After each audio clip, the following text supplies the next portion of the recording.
Próximo. Boa tarde, doutora. Boa tarde. E aí, tudo bom? O que é que você tá sentindo?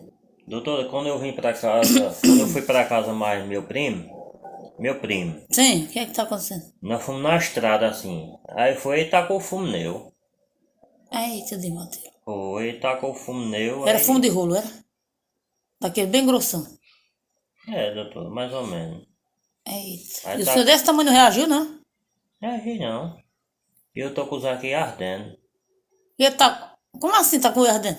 É esse fumo. Ele foi mastigou, tacou em mim e cuspiu na minha Eita, de cara. Mateus da moléstia. Aí eu tô com os aqui ardendo. Caiu dentro do olho, foi? Foi.